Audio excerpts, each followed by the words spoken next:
ہر طرح کی تعریف اللہ کے لیے ہے جس نے ہمارے اوپر روزہ کو فرض کیا اور اسے سلامتی والے گھر جنت کے دروازوں میں سے ایک دروازہ بنایا۔ میں اس پاک ذات کی حمد بیان کرتا ہوں اور گواہی دیتا ہوں کہ اللہ کے علاوہ کوئی معبود نہیں، وہ یکتا ہے، اس کا کوئی شریک نہیں، اور میں گواہی دیتا ہوں کہ ہمارے سردار اور نبی محمد اللہ کے بندہ اور رسول ہیں جو صاحب حوض، بلند درجات اور عظیم مقام والے ہیں۔ اے اللہ، ہمیشہ درود و سلام نازل ہو تیرے بندے اور رسول محمد پر، ان کے آل و اصحاب پر ہمیشہ نازل ہونے والا درود و سلام قیامت تک۔ اما بعد، اللہ کا تقوی اختیار کرو اے اللہ کے بندو، اس کی رضا کے لیے جلدی کرو اور اس کے غضب کے اسباب سے بچو۔ یاد رکھو کہ تم اس سے ملاقات کرنے والے ہو تو اس ملاقات کے دن کی تیاری کرو اور اس کے لیے توشہ لے لو۔ تمہیں دنیا کی زندگی دھوکے میں نہ ڈالے اور نہ دھوکے باز شیطان تمہیں دھوکے میں ڈال دے۔ اللہ کے بندو، جب مسلمانوں پر مبارک مہینہ رمضان کا زمانہ سایہ فگن ہوتا ہے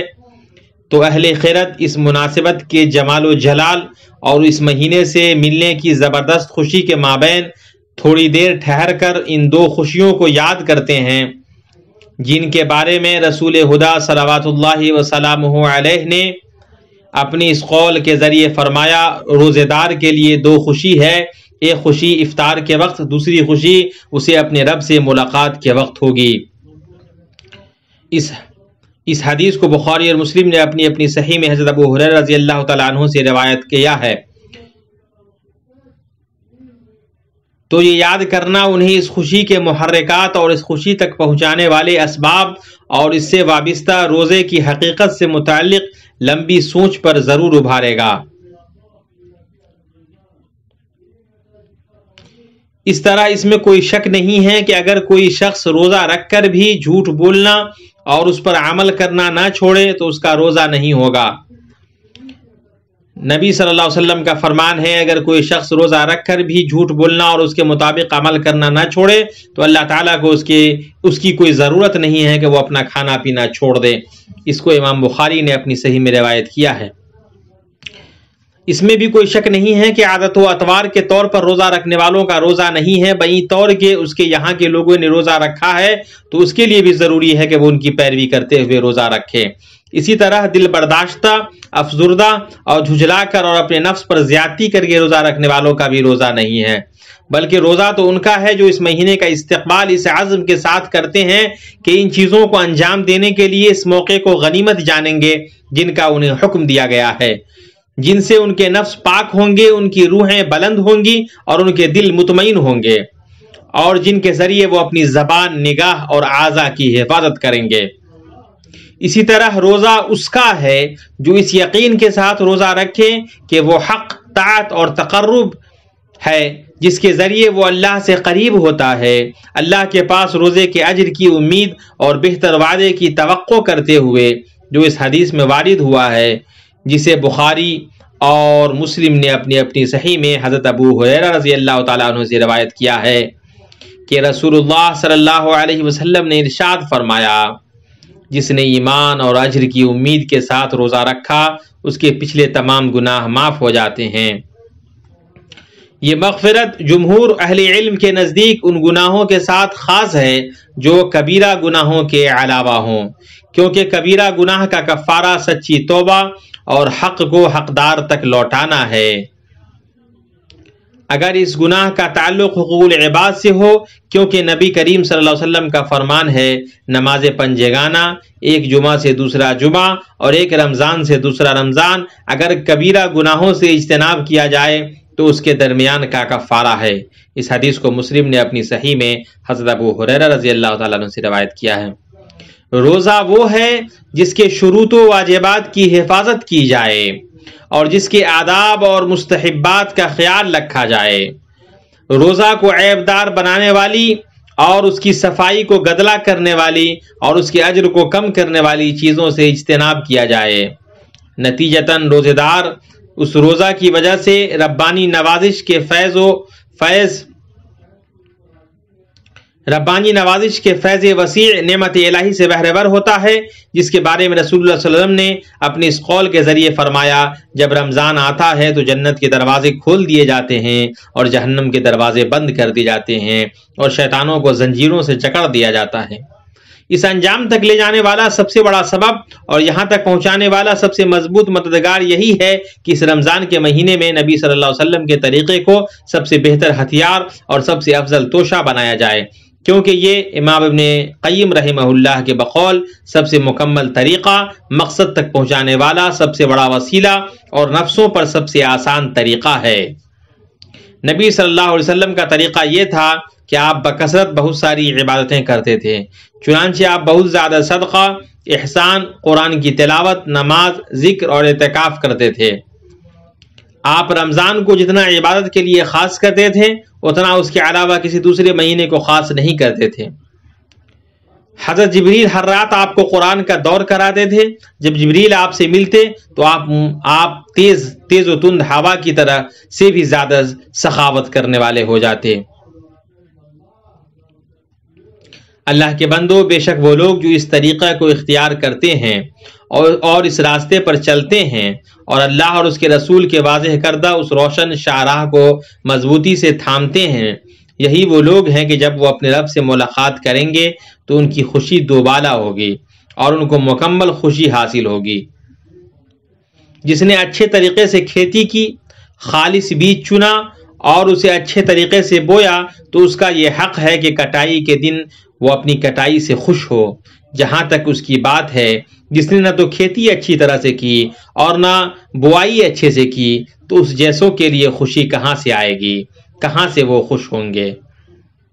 اللہ کا تقوی اختیار کرو اے اللہ کے بندو، وہ عمل کرو جس کے ذریعے تمہیں مکمل سرور اور عظیم خوشی حاصل ہو، اور یہ عمل ہے اپنے مہینے کا اس کے شایع نشان جد و جہد اور بھلائیوں میں باہم سبقت کے ذریعے اچھے طریقے سے استقبال اور خیر مقدم کرنا۔ ہمیں چاہیے کہ ہم اس مہینے میں اللہ کو اپنے نفس کی بھلائی دکھلائیں، تو یہ اللہ کی قسم کتنا عظیم موقع ہے، اور جس نے اس موقع کو غنیمت جانا اس کے لیے کتنی بڑی کامیابی ہے۔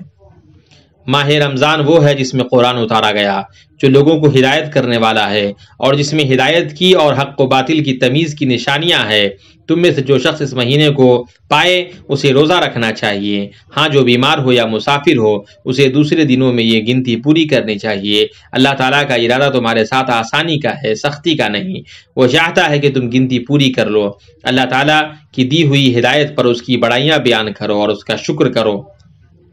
اللہ تعالیٰ مجھے اور آپ کو اپنی کتاب کی ہدایت اور اپنے نبی کی سنت سے فائدہ پہنچائے۔ میں اپنی یہ بات کہتا ہوں اور اللہ رب العزت سے اپنے لیے، آپ کے لیے اور تمام مسلمانوں کے لیے ہر طرح کے گناہوں سے مغفرت طلب کرتا ہوں۔ وہ بڑا بخشنے والا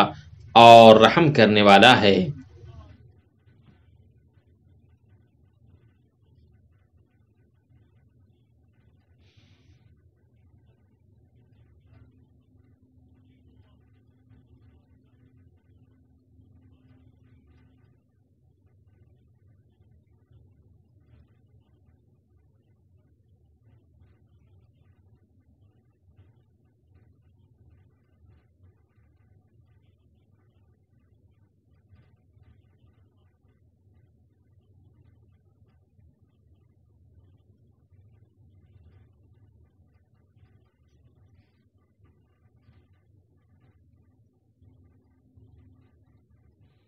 ہر طرح کی تعریف اللہ کے لیے ہے، وہ جسے چاہتا ہے سیدھی راہ کی رہبری کرتا ہے۔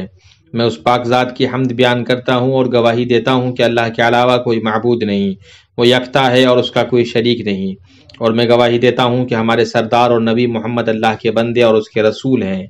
آپ درست طریقہ والے اور عظیم اخلاق والے ہیں۔ اے اللہ، درود و سلام نازل ہو تیرے بندے اور رسول محمد پر، ان کی آل و اصحاب پر جو بہت زیادہ فضل و بھلائی والے ہیں۔ اما بعد، اے اللہ کے بندو، اس مہینے میں جسے اللہ نے تمام مہینوں میں نزول قرآن کے لیے خاص فرمایا، تلاوت قرآن کی عظیم فضیلت اور بے شمار اجر ہے، جس پر دلائل بھرے پڑے ہیں،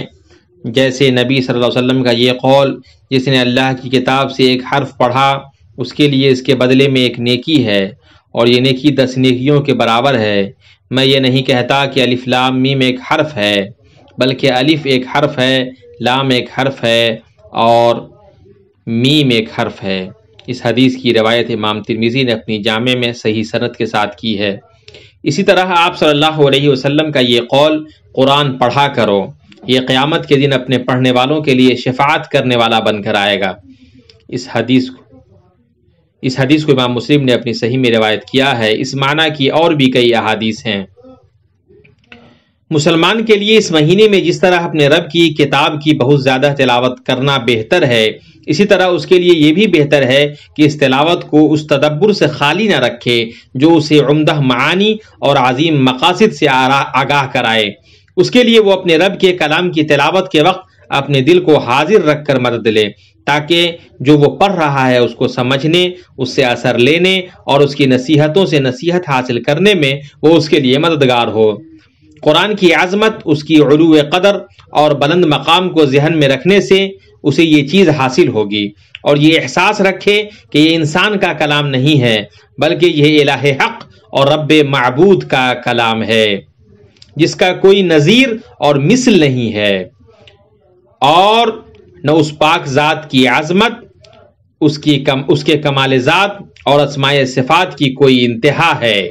اسی طرح جب وہ قرآن کی تلاوت کرے تو ٹھہر ٹھہر کر سنجیدگی کے ساتھ پڑھے، جو اس سے اس معانی میں غور و فکر کرنے اور سمجھنے میں، ساتھ ہی حروف اور الفاظ کی کما حقہ ادائیگی میں مدد ملے گی۔ جو شخص اس کتاب کے چشمے سے پورا مہینہ سیراب ہوتا رہا، اس سے لطف اندوز ہوتا رہا اور بڑے سکون، تواضع، فارغ البالی اور دل جمعی کے ساتھ اس کی کما حقہ تلاوت کرتا رہا، اس کے لیے مناسب ہے کہ وہ قرآن کو اپنے دل کی بہار بنا لے، کہ اس سے اپنے دل کو آباد کرے، اس سے اپنے پہلو کو بھر لے، اس کے ساتھ اپنی زبان کو حرکت دے، اس کے آداب پر چلے اور اس کے اخلاق کو اپنائے۔